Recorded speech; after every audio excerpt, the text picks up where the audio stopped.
ကဲရပြီလားလို့ကျွန်တော်တို့တစ်ချက်စစ်ကြည့်လိုက်တဲ့အချိန်မှာတော့မရသေးပါဘူး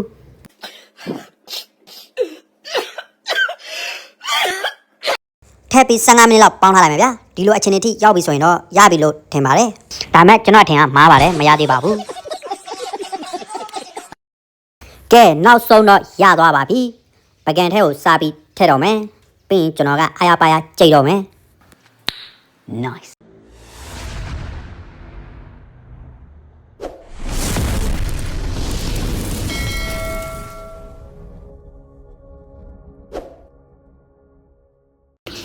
Hello ကျွန်တော်တို့ဒီနေ့မုံညင်းပေါင်းလှုပ်ရှားမှာပဲဖြစ်ပါတယ်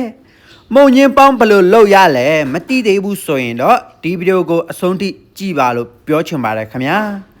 ကဲအခုဆိုရင်တော့ကျွန်တော်မုံညင်းပေါင်းကိုအကောင့်ရှိမရှိတေချာကြည့်လိုက်မယ်နော်ပြီးလို့ရှိရင်မုံညင်းကိုတိုင်ရှင်းသွားအောင်တေချာလေးရည်စစ်ချလိုက်မယ်ဗျာ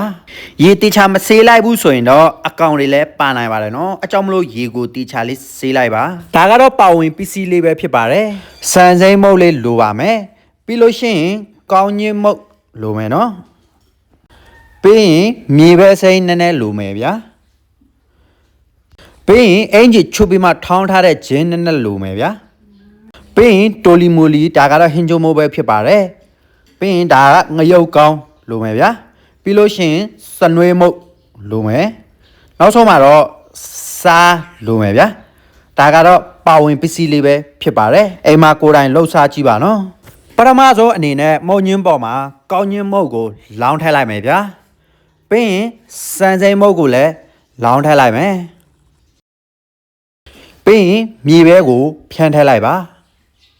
ပြီးလို့ရှိရင်တော့ခုနအင်ဂျီချုပ်ပြီးမှထောင်းထားတဲ့ဂျင်းလေးကိုထည့်လိုက်ပါ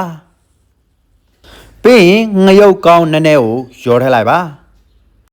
ပြီးရင်စားလူတလောက်ကိုထည့်လိုက်မယ်ဗျာပြီးရင်လူတိုင်းကြိုက်တဲ့ဟင်းချုံမုတ်ကိုလောင်းထည့်လိုက်မယ်ပြီးရင်ဝါနေတဲ့စနွေးမုတ်ကိုအပေါ်ကလောင်းထည့်လိုက်ပါနောက်ဆုံးမှာတော့ရေကိုလိုတလောက်အပေါ်ကလောင်းထည့်လိုက်ပါပြီးရင်ဒီချာလေးနှက်သွားအောင်အာရပါရရောမွေလိုက်မယ်ဗျာကဲဒီလိုအခြေအနေထိရသွားအောင်ဒီချာလေးရောမွေလိုက်ပါနော်ပြီးလို့ရှင်းတော့ကျွန်တော်တို့ပေါင်အိုးထက်ကိုစားပြီးထည့်တော့မယ်ဗျာပေါင်အိုးထက်မှာကိုစမ်းသလောက်ပဲထည့်ပါနော်ကဲနောက်ဆုံးထည့်ပြီးသွားပြီဆိုရင်တော့ကျွန်တော်တို့အဖုံးကိုအုပ်ထားလိုက်မယ်ဗျာ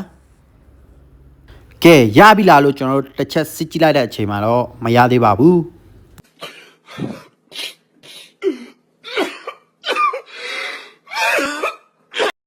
ထပ်ပြီး15မိနစ်လောက်ပေါင်းထားလိုက်မယ်ဗျာဒီလိုအချိန်အထိရောက်ပြီဆိုရင်တော့ရပြီလို့ထင်ပါတယ်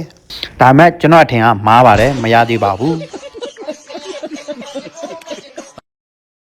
ကဲနောက်ဆုံးတော့ရသွားပါပြီပကံထဲကိုစားပြီးထည့်တော့မယ်ပြီးရင်ကျွန်တော်ကအာရပါရကြိတ်တော့မယ် nice ပြီးရင်အပေါ်ကလောင်းပြီးမှစားဖို့အတွက်စီကြက်လေးနည်းနည်းလိုမယ်နော်ပြီးလို့ရှိရင်ငရုတ်တီးကြိုက်ရင်ငရုတ်တီးပေါ့ဗျာကျွန်တော်ရဲ့ blog ကတော့ဒီလောက်ပါပဲအဆုံးထိကြည့်ပေးလို့ကျေးဇူးတင်ပါတယ်ခင်ဗျာတကယ်ရှင်တို့အိမ်မှာကိုယ်တိုင်လုပ်ပြီးမှစားကြည့်ပါနော်အရန်ကိုစားကောင်းပါတယ်